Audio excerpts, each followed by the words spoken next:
Hello there! Welcome to Motoring Today, the Philippines' premier and longest-running weekly motoring news and features TV and online magazine. I'm Ray Louie Gamboa. And I'm Susie Gamboa. Here are this week's features to watch out for.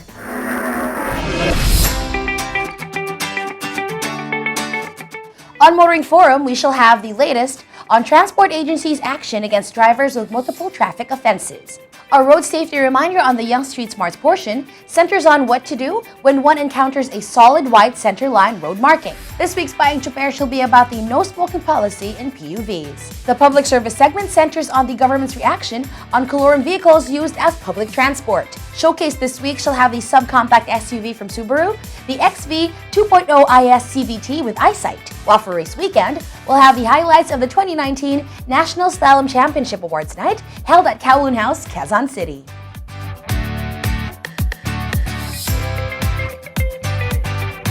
All of these were the latest news in transportation and traffic management, as well as developments in the automotive and motorcycle industries, are in this week's edition of Motoring Today.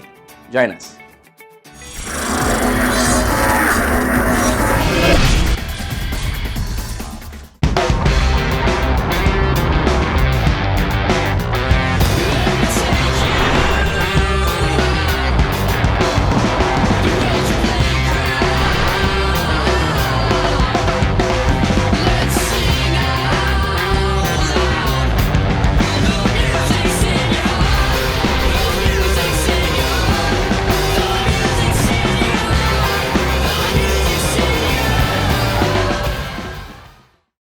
Dad, naflatan kami. Dad? Dad? You okay? Iwan mo na yan. Ako na bahala dyan. Let's go. Hatid ko na kayo. Tara.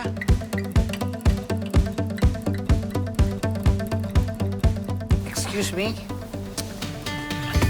Let's go!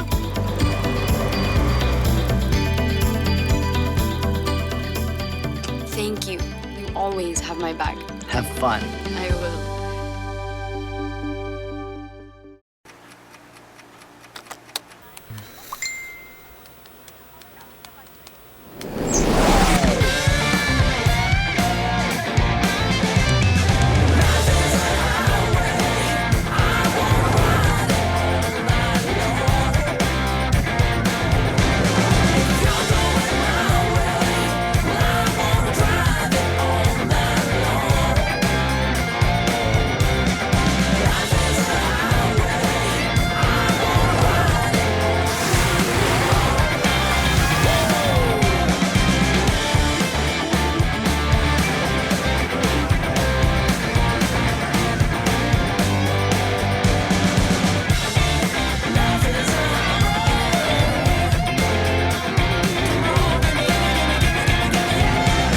Live extra with the new Mitsubishi Xpander Cross. Drive your ambition. Mitsubishi Motors.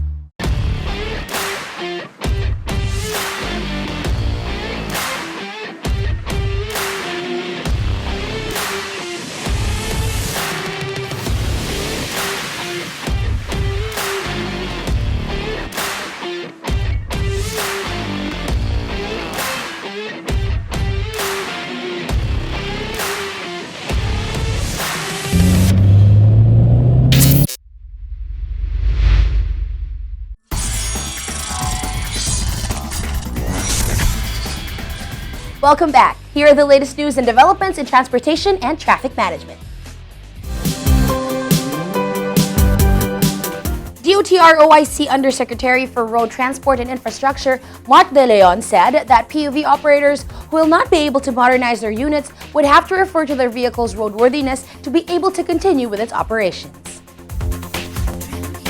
In a recent press briefing, we asked the DOTR on the latest update on the privatization of motor vehicle inspection centers, or MVICs, with roadworthiness being the basis of old units to still be able to ply the roads. More and more centers are needed as the government is lacking on the said facility. This is where private companies come into play. According to ASEC Giovanni Lopez, there are several centers that are ready for operations.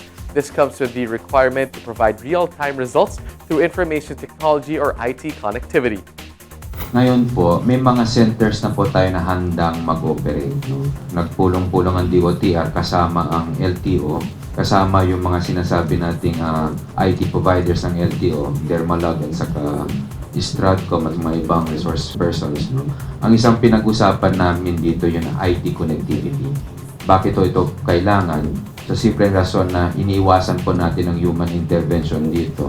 Real-time po ang gusto ng ating mahal na kalihim na kung ano po ang resulta ng mga pagsusuri ng ating sasakyan, ibabato po yan on real-time sa mga data ng sa mga servers ng LTO. As of now, the DOTR is developing a memorandum circular for permanent IT connectivity for the operations of MVICs. However, it has been agreed upon to have local IT providers on board for the meantime.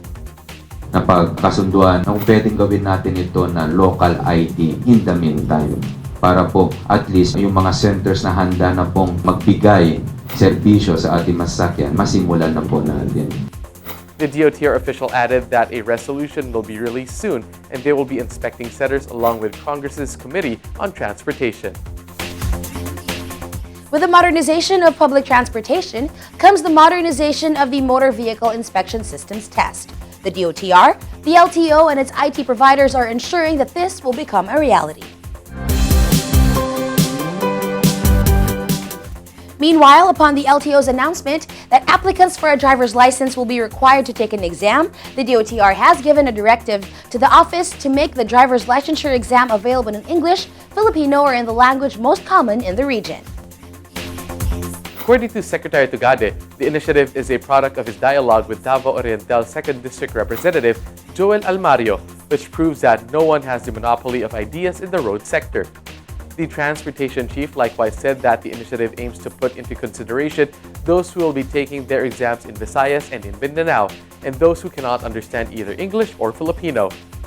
Alam niyo yung examination pag nag-apply ka ng driver's license? Dalawang lengguwahe ho ginagamit doon, English o Tagalog. Issue ko tayo ng department order in my consultation with General Galvante. Pinapatranslate ko into local dialects and local languages yung examinasyon. Halimbawa sa Cebu, Cebuano, sa Mindanao, salita nila. Meron ho mga deadline yun kasi ang pananaw namin dyan, yung mga nag-examine, baka naman hindi gamay yung English saka Tagalog. Kaya ginalagay sa mga local dialects and local languages. For his part, LTO Assistant Secretary Edgar Galvante said that the agency has formed teams to translate the exam into each of the major languages. Each draft translation will be validated by experts of the language. The department order shall take effect 15 days following the publication in the official gazette or in a newspaper of general circulation. Directors of the LTO's regional offices have 30 days to provide a translation of the driver's license exam in their respective regional languages from the effectivity of the order. Continuing, as there are proposals in Congress to include teaching road safety and traffic rules and regulations in school curriculums, the LTO regional offices are now coordinating with the Department of Education for its establishment. According to the LTO chief ASEC Edgar Galvante, LTO Region 5 has started this initiative through the program dubbed as Students Today, Road Users Tomorrow, or STRUT. Other regions have also started their own programs for road safety and awareness. Nag-umpisa po tayo sa Region 5 kung saan sinimulan po nila sa dating yung level ng grade 6 pataas. Nagkaroon sila ng mga pamphlets para dun sa tinatawag ng STRUT, Students Today, Road Users Tomorrow. At ang bawat region po ng LTO, nag-umpisa na ng kanilang programa. The LTO chief reiterated that the program is not only for drivers but for all those using the roads, including pedestrians and bikers, among others.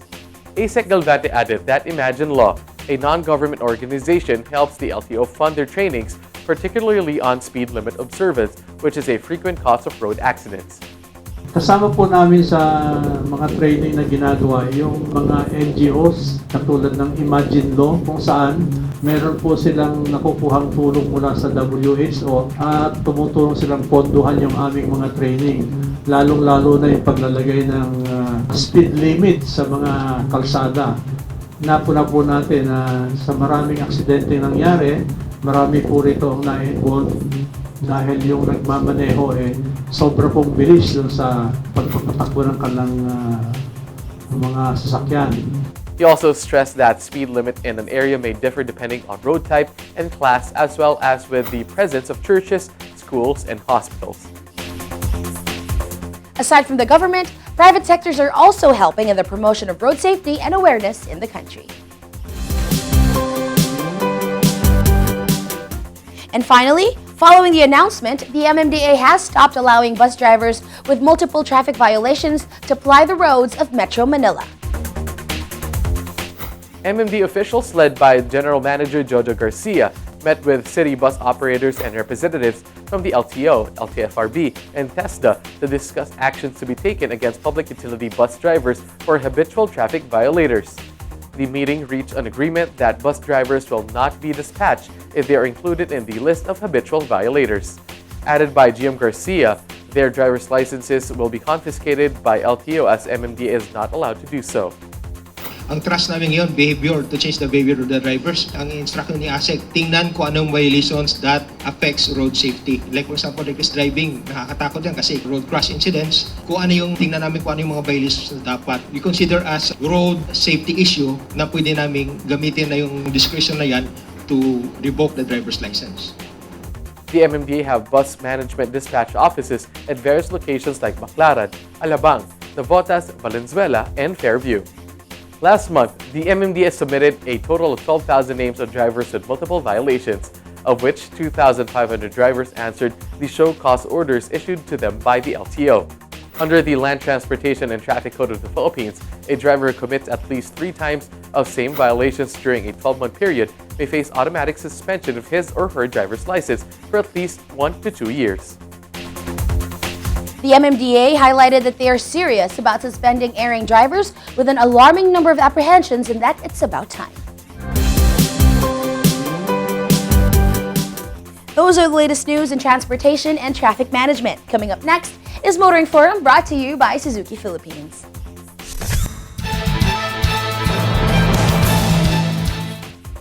In our past reports, it can be recalled that the MMDA found out that there are public utility bus drivers with hundreds of traffic offenses who are freely plying the roads. The list of names of these traffic offenders was then forwarded to the LTO for the proper action.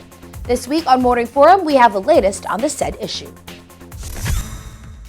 According to the MMDA, they submitted a total of 12,000 drivers with multiple apprehensions in February. And only 2,500 answered the show cause orders issued to them by the LTO.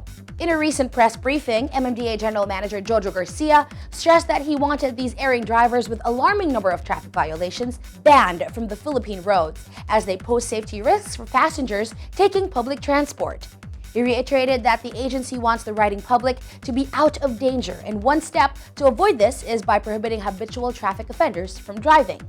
2005 pa to. That's 15 years ago. Na-discover natin last year lang. During our term. Ano ba naman mag-antay tayo ng konti na lang? Kaysa noong 2005, nakalusot nga kaya dumami. Pero hindi na namin papayagan to na tumagal pa. As with the MMDA's coordination with the LTO regarding the apprehension of these drivers, the agency is awaiting for the latter's guidelines as the former is just an enforcement agency. However, GM Garcia encourages PUV operators to exercise their authority and to not allow their errant drivers to ply the national roads. The LTO emphasized that revocation and suspension of license is in accordance with the law.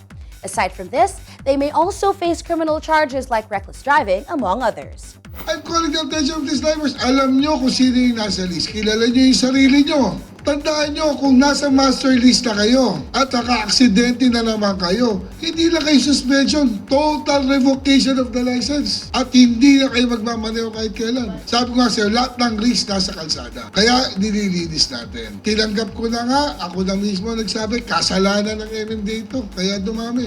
Dahil hindi ako nagsabit ng list eh. Kaya lang, responsibilidad namin, itama ang mali. So it's about time. I'm thanking the operators for joining us on this one. Aside from the LTO, the MMDA is also in coordination with the LTFRB and the PNP Highway Patrol Group. Furthermore, GM Garcia clarified that the government is not singling out PUV drivers, as the agency is now going after private vehicle drivers and owners with more than 3 violations of the same traffic offense. That was the latest action of the country's transport agencies in ensuring that our roads are safe for the riding public. Our feature on this week's Motoring Today's Motoring Forum, courtesy of Suzuki Philippines.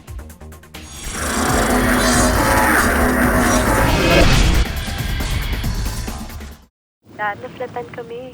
Dad? Dad? You okay? Iwan mo na yan. Ako na bahala dyan. Let's go. Hatid ko na kayo. Tara.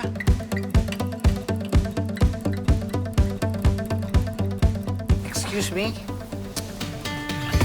Let's go!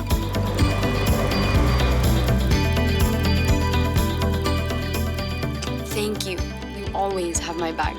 Have fun. I will.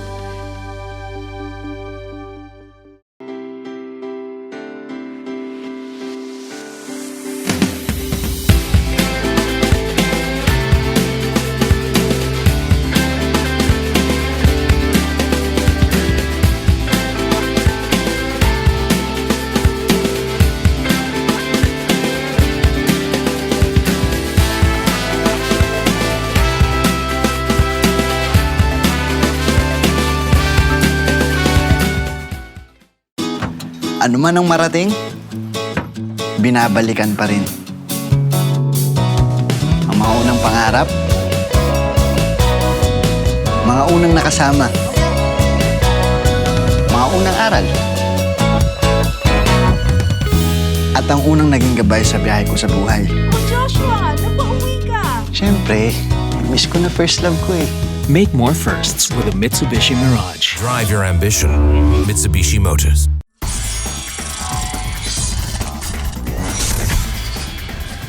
You're back with us here on Motoring Today, and we now have this week's valuable motoring tips, starting off with some road safety reminders from Toyota Motor Philippines. Solid white center lines are meant to separate the movement of traffic on multi-lane roads. Kapag ikaw ay nasa daan na mayroong solid white center line, you're not supposed to overtake unless the way is clear and safe. Kung hindi naman, stay on your lane and wait until you can overtake to avoid accidents.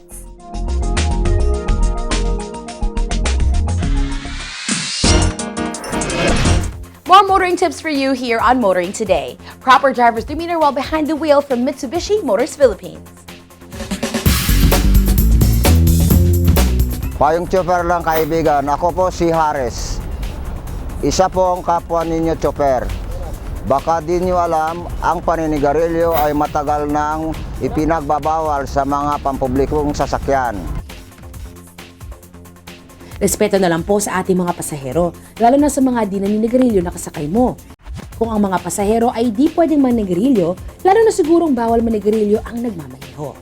Ang usok na dulot ng sigarilyo ay perwisyo sa taong nakakalanghap nito. Kapag naninigarilyo ang driver, wala ang atensyon niya sa pagmamaneho. Baka di mo namamalayan, wala na din pala sa direksyon ng pagmamaneho. Kaya sundin ang batas na ito para makaiwas makaperwisyo. Ito po si Haris Morales, payong chopper lang kaibigan. Mula sa isang kapwa niyo chopper.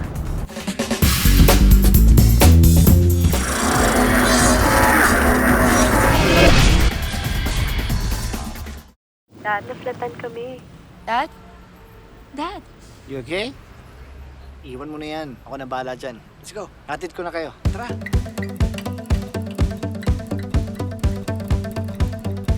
Excuse me? Let's go!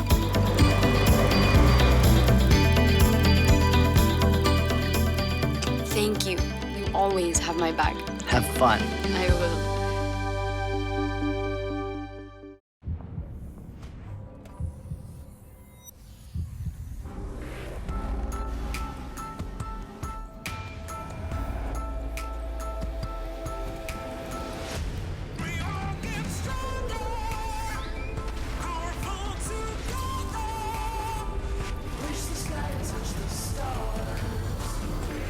Elevate your journey. The new Montero Sport. Drive your ambition. Mitsubishi Motors.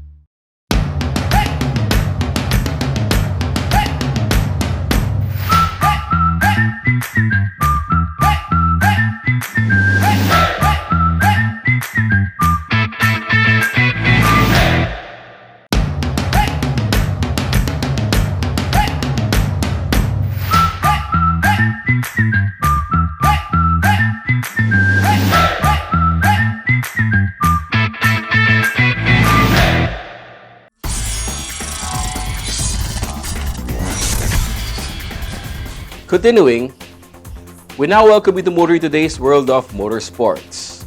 We start with the latest news and developments. The 2020 Philippine Autocross Championship Series headed back south to Robinson Santa Rosa for its third round.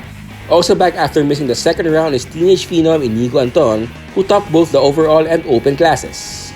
Joining him in the top 5 in the overall class are Carlos Anton in second, Ryan Ablang in third, Mike Potenciano 4th, and Alvin Bince 5th. Also in the top 5 in the open class are Rod Chang in second, Edward Zuniga in third, Ryan Ablang in 4th, and Carlos Anton 5th. Alvin Bince was fastest in the novice class. Alfie Bince was second, JP Polintan 3rd, Emil Barquez 4th, and Christy Torres 5th. More in the world of motorsports here on Motoring Today, as we now give you Race Weekend.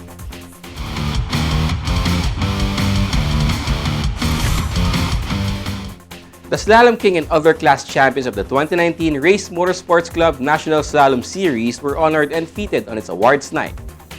Up next on Race Weekend are interviews with the new king and the other champions about their thoughts of last season's racing and their expectations for this year.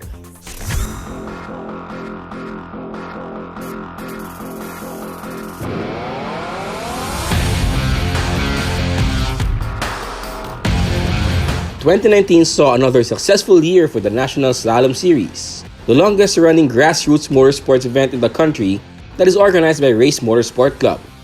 Without the reigning titleist defending his crown, a wide-open race for the Slalom King title added a new drama to the series. Contenders for the title were motivated to be present and to do their best in all 12 rounds of the season. Those vying for the class championships in the series were also fiercely motivated as those seeking the Slalom King crown. This made for an exciting, competitive season, at least for many of the class championships. At the end of the year, after all the points of the 12 rounds of racing had been tabulated, the Slalom King was known, the class champions and runner-ups named, the novice title is confirmed.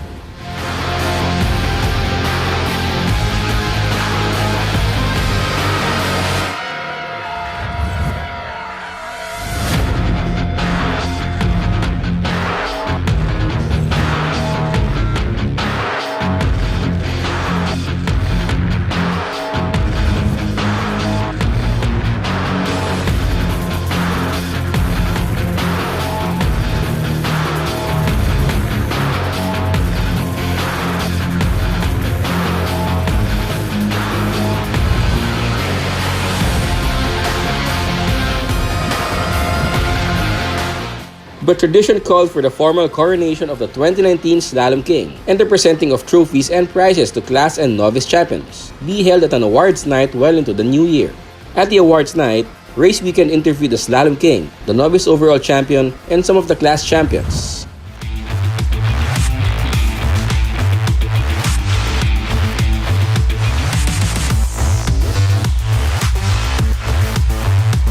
Just looking at the number of legs he won, 2019 Slalom King Estefano Rivera seemed to have run away with the title brother Milo vacated. Well, it was a great experience. As of course I told in my past shows that it's my first year really driving competitive and full-time in the sport. So I'm really happy, and really not just for me but also for the team, because each race we were improving, each race we were finding ways to be faster, and yes, the ultimate reward was the championship. But yeah, so I'm really grateful and happy. But Estefano acknowledges that he had to work hard for every win and point as contenders pushed him hard at every round. And every round had drama to spare. Actually, that's the beautiful part about slalom. As in, from the morning we start the race until the very end, until 6 ng gabi na. The fight, the times, and the battle for first place is always tight. It's always in contention. So almost every race it's a really maraming drama. So I won't really remember a memorable one, but the whole season was a really good and memorable one for me.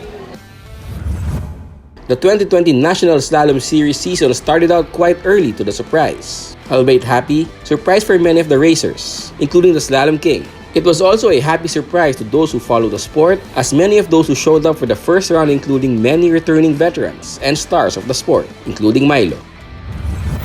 The first race was actually very, very interesting because I think top 4 kami, we were less than half a second together. So Milo was actually he's back in the sport. I think I'm not sure if a full time, yeah, but me, I will drive full time. And we didn't get the win the last race, but we're pretty happy where our pace is, just fighting for the top positions. And the good thing about slalom, there's lots of room to improve, and kahit bagong season, new ball game.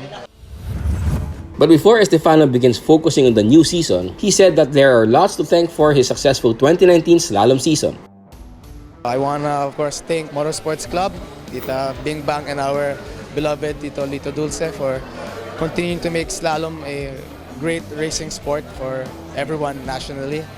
Second, I want to thank, of course, my sponsors, family, family ko, my parents, and I want to thank, of course, to my whole team, the mechanics, to my ninong, even my dad, nagiging manager na rin, tatay ko, and my brother, the whole team, and all the mechanics I can't mention. Sarami nang gumalaw ng conscious. Thank you, and yeah, lastly, of course, I'll thank you, God, for giving not just another championship, but something to be thankful for and to be blessed.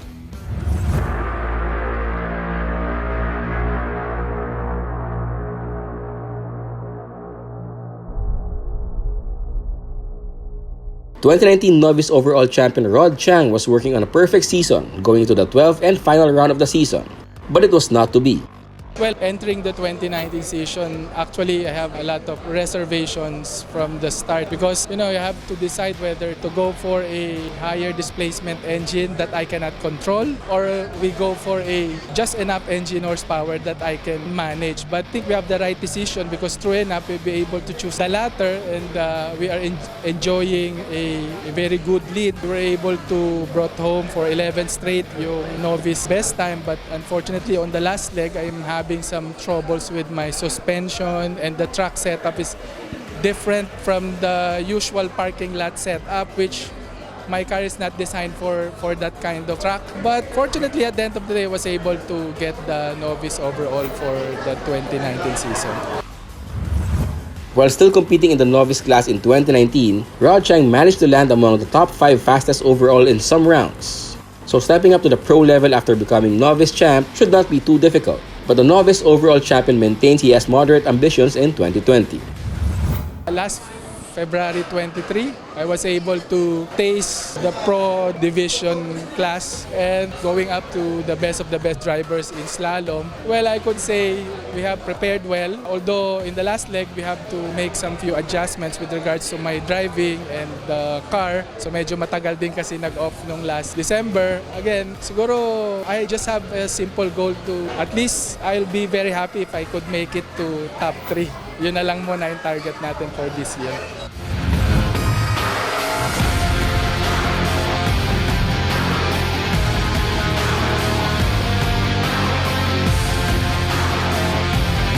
(2019) was the year of leveling up for Pawi Base, who was novice overall champion in 2018, and he was among the early contenders for 2019 Slalom King. But Estefano Rivera just proved too strong and more consistent. Still, Pawi ended up harvesting quite an armful of class champion trophies from last year's slalom season, which he now maintains was a season for learning. It was a very good experience for my first year in the Pro Series, considering that I'm one of the youngest there and I'm still having the top drivers show me the ropes. I'm pretty sure I still have a lot to work on. I really hope I could still continue to improve this year. Of course, that's what we're striving for now. So we really want to get the Slalom King title. The fact that it's a much tighter field now, a lot more of the pros have come back. So we still have a lot to work on, especially the driving. The car is already good as it is. It's just really on my driving now. It's more important. 2019 also saw Pawi finally going fastest in a round. It was for him the most memorable for the year. It's got to be the race last time in Antipolo in November. It was the 11th leg where we won overall best time for the very first time. Crazy thing was how Milo and Stefano were still quick despite being in a borrowed car. They still gave us a heck of a hard time. But I'm really glad we won somehow.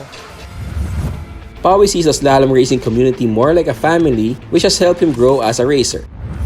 I just like to thank everyone who has supported me all this way, my family, my slalom family, my rivals for showing me the way ever since. And of course to Tito Pongs. Yes, I wouldn't be feeling at home at slalom, I wouldn't be the race car driver I am today or the person I am today if it weren't for him.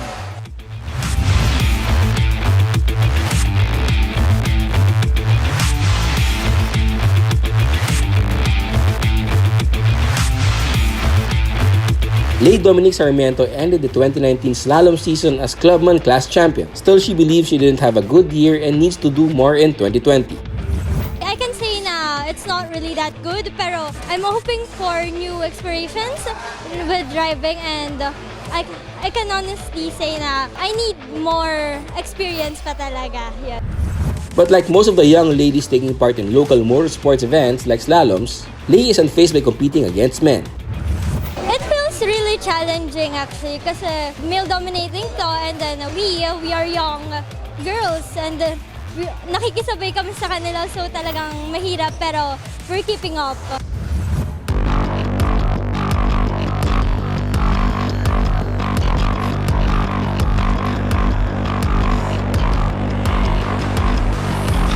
Also among those who harvested multiple class championships in 2019 is Joseph Ortega. Well, I think I did great, which the trophies I won, maybe the results of that. Yeah, that's pretty all. The 2019 slalom season also had the poignant moments for Joseph, especially the final round of the year. The most challenging leg for me was the last leg, which is in Tarlac. We weren't that ready. The car was not in shape that time. And also, all of us weren't in shape. And remembering my papsi, Lito Dulce, he wasn't also feeling well that time. That's why we weren't able to get the car that tuned up. But we did have good results. The start of the 2020 National Slalom Series saw veterans and stars returning to the sport. Joseph understands he's in for a tougher year ahead. The first leg was tough, especially that I have more competitors in the rear-wheel drive, especially Doc Peewee's back, Paulo Santos is back. So we're trying to prepare as much as we can, even without Tito Pongs, since he's the one behind the car. But I know he's always guiding us doing the right thing.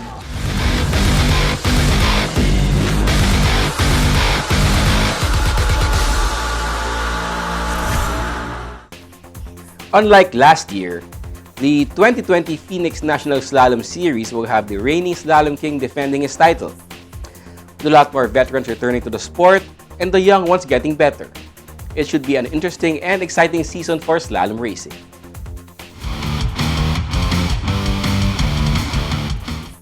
That's this week's World of Motorsports. Motoring Today continues right after this break.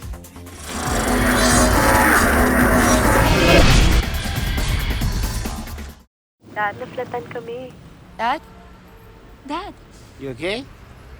Iwan mo na yan. Ako na bahala dyan. Let's go. Hatid ko na kayo. Tara.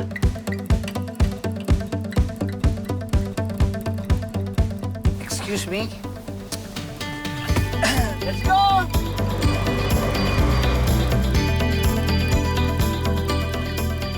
Thank you.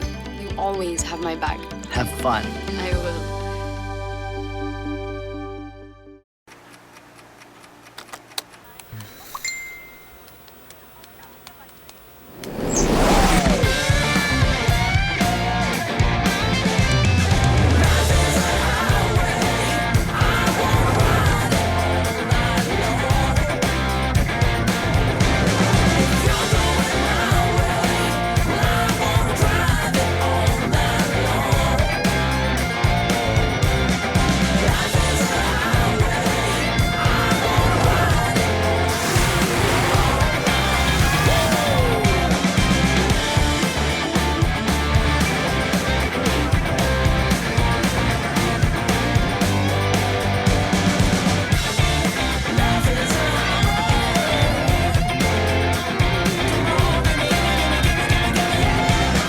Live extra. with the new Mitsubishi Xpander Cross.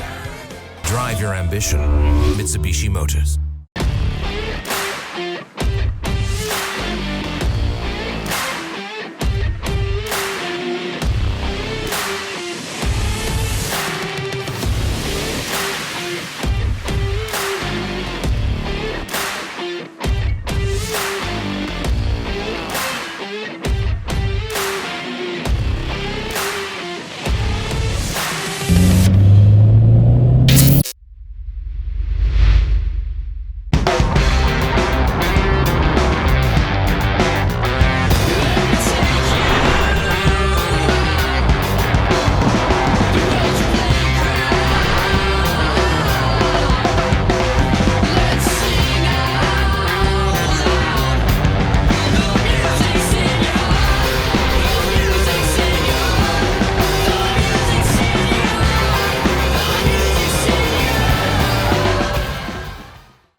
Welcome back to Motoring Today. The auto industry now takes center stage. JAC Motors Philippines recently held an appreciation night for its bank partners and media friends in a fun-filled event held at Mimi and Bros in Bonifacio Global City. According to JAC Motors, the event was a celebration of a fruitful 2019 as they gear for a more successful new year. The company added that they're looking forward to sell more units this 2020 than they did in the past year. Well, we're looking to sell more than what we sold in 2019. In 2019, we sold about 300 units and we're looking to sell at the least 1,000 units for 2020 and hoping to get more. We want to get more than 1,000, so with the support of the banks and the media, we're hoping that we'd get there by the end of 2020. JAC Motors also highlighted their goal to go full digital this year, which will allow customers to purchase vehicles online. We're going to give our customers the ability to purchase their vehicles online. So we're going to put in all the specs that they need in the vehicles and all the tools that they need to decide on which vehicle to purchase. So we're going to get that straight through purchase online of a vehicle. And the only physical interaction is going to be the delivery of the vehicle already once they get approved for a loan or if they intend to buy it cash basis. When it comes to new models, JAC Motors said that they are thrilled to launch the new S4, T8, J7, and the full electric vehicle version of the S2. For 2020, we're hoping to introduce all those vehicles in the market and make a difference in the automobile industry.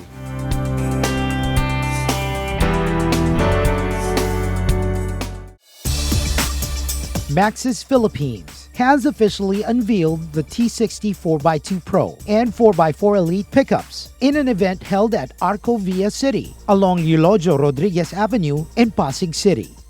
The T60, classified as a mid-size pickup, is powered by a 2.8-liter diesel engine with variable geometry turbocharger and drive mode select that is mated to a 6-speed manual or automatic transmission, generating maximum power of 150 PS and 360 Newton meters of torque.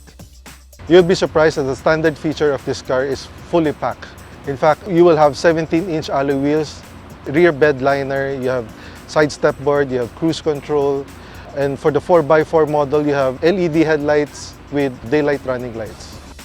Other features of the T60 include an infotainment system with Apple CarPlay and MirrorLink, rear camera and rear sensors, rain sensing wipers, cruise control, rear air conditioning vents, plus a weighting depth of 800 millimeters. The 4x4 Elite comes with the following additional features: LED headlamps and DRLs, electronic stabilization program, power driver seat adjustments, push start ignition, a large 10-inch monitor for its infotainment system, and automatic air conditioning. In terms of safety, the T60 comes standard with tire pressure monitoring system, front airbags, ISOFIX seats, and immobilizer. Well, we're happy to announce that currently we introduced this at introductory prices. For the 4x2 Pro, manual transmission, it's at 948,000. For the 4x2 Pro automatic transmission, it's at 1,028,000. And for the 4x4 Elite automatic transmission, it's at 1,278,000. This comes with 5 years, 100,000 manufacturer's warranty. Maxus Philippines says the addition of the T60 pickup to the brand's growing model lineup strengthens their market foothold on the light commercial vehicles category in the country. Please visit our showroom located in Mandaluyong, Quezon Avenue, Taguig, in Iloilo, and in Cebu.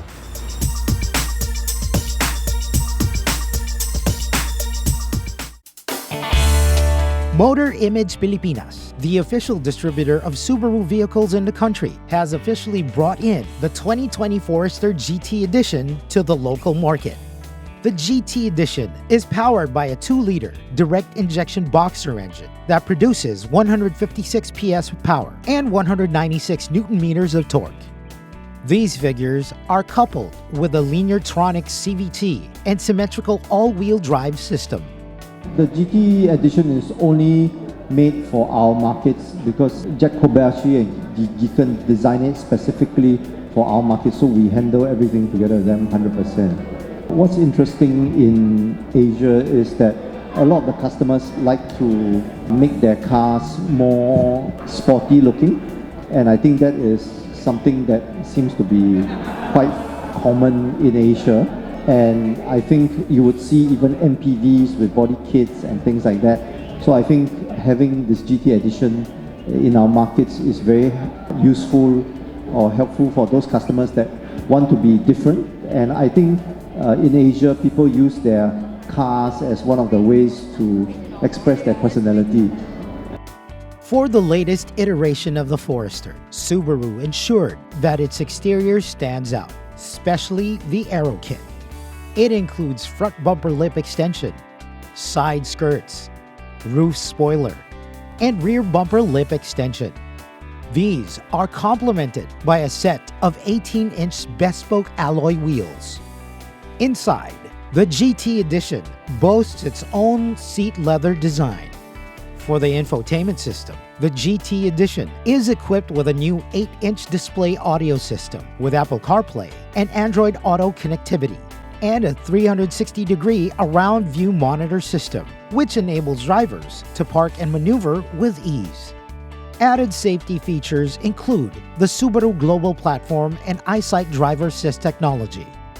On top of our existing Forester sales, we hope to increase whatever the Forester sales by another 40%, because those people that want to buy Forester will like the Forester, and we hope that this will target a new segment of customer that want something different and they find the Forester a little bit more sedate, so they want something a little bit sportier. So I think those customers that like our Subaru technology, 100 safety features and so on, but they find the design a little bit boring, then this will give them an alternative compared to other compact SUVs. Yeah. The 2020 Subaru Forester GT Edition retails for 2,120,000 pesos.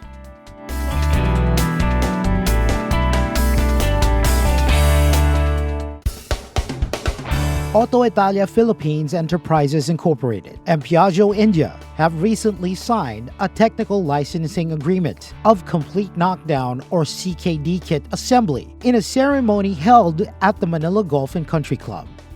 Present during the event were the top executives from Piaggio India, Auto Italia, and Bureau of Investments in the Philippines. We're actually very honored and very inspired that Piaggio Ape has decided to put an assembly plant here in the Philippines, because it's not only for local production but also to export within the Southeast Asian nations. We are signing an agreement for assembly license. So we will be starting our assembly plant in Philippines, and we will be now supplying our vehicles in a completely knockdown condition, which will be now the vehicles will be assembled in Philippines. And also we are looking at some parts to be localized from Philippines. So some manufacturing will also happen in Philippines for Ape, for Piaggio Ape. With this agreement, Auto Italia is licensed to assemble, manufacture, and distribute APE vehicles in the Philippines and other ASEAN countries agreed upon. It also aims to change the light commercial vehicle landscape in the country by providing an innovative platform to all transports, mobile businesses, and delivery needs. We look at Philippines as a high potential market for us because if you look at the current pattern for the commuter segment is a tricycle, which is a motorcycle with a sidecar, which we realize that, if as for the commuters, for the comfort and for the safety, the three-wheeler is a much better solution. And when you look at the population of tricycle in Philippines, it's almost more than 1 million population. And if you're looking at a conversion of a tricycle to a three-wheeler, there we see a huge potential for us to grow in Philippines. And therefore, we decided to look at Philippines as a assembly destination for us. Besides Philippines, we also see an opportunity to export to other ASEAN countries because logistically, Philippines is centrally located. So catering to other markets like Cambodia, Myanmar, Indonesia, we feel that relatively it will be more feasible and viable to do so, and therefore we have decided to look at Philippines as a hub for us. According to the company, they will start the production of the models before the year ends or by early next year. These include APE City and Piaggio Auto DX. In the first phase, we are looking at assembly for the Philippines market, which our target date is to be done in next 3 months. And based on the response, then we will take it forward for the next phase. But definitely, we are looking at 2020 to complete the whole project.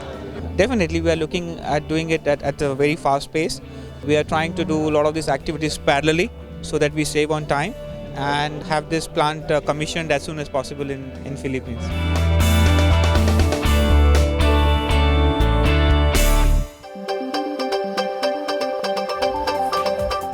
Our car of the week is next on Showcase, courtesy of Prudential Guarantee.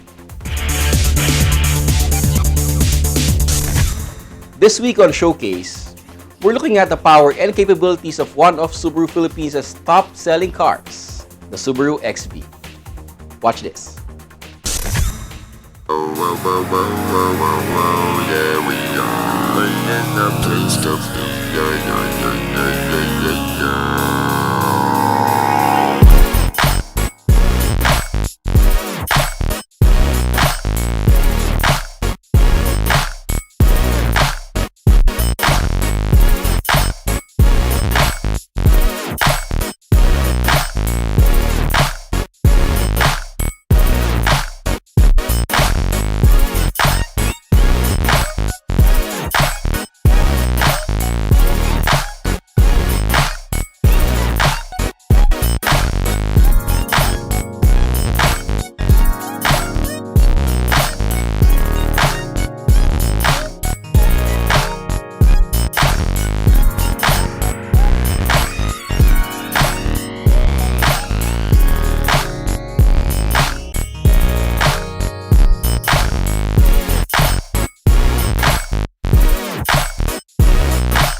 That was all about the Subaru XV 2.0 IS CVT with eyesight.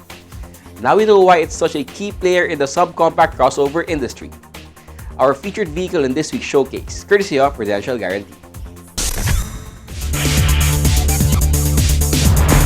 Drive worry-free with Prudential Guarantee's auto insurance program with a free 24-hour nationwide roadside assistance included with your comprehensive auto insurance. Rest assured, we'll take care of you and your car wherever you are. Prudential Guarantee's auto insurance program, 100% worry-free driving.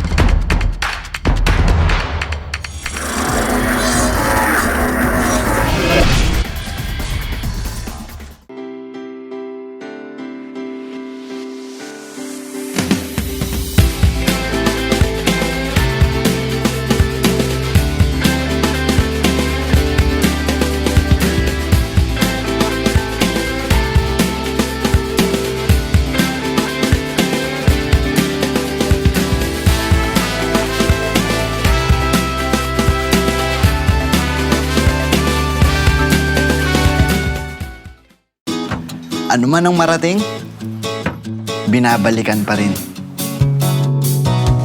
Ang mga unang pangarap, mga unang nakasama, mga unang aral,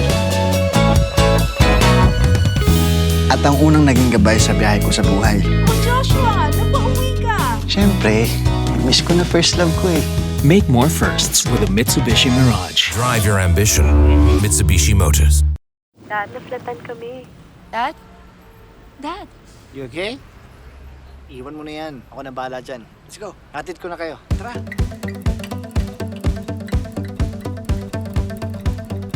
Excuse me? Let's go!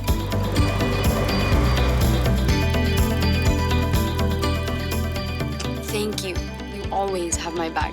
Have fun. I will.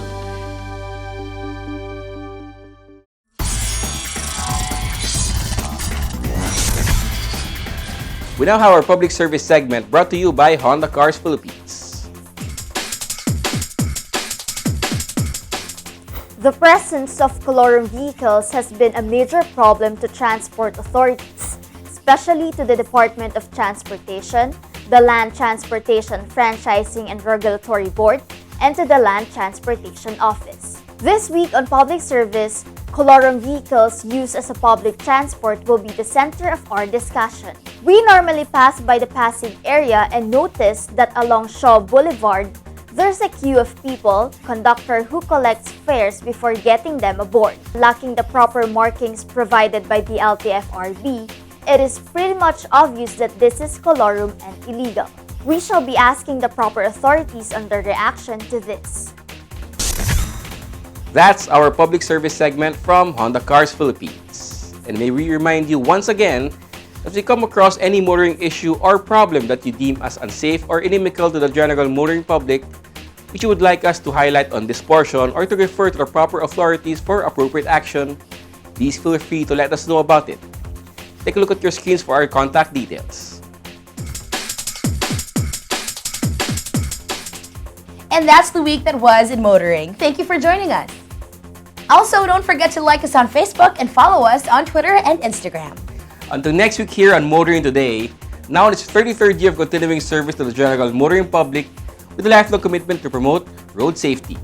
On behalf of Butch Gamboa, our dad, I'm Ray Louie Gamboa. And I'm Susie Gamboa. Happy motoring!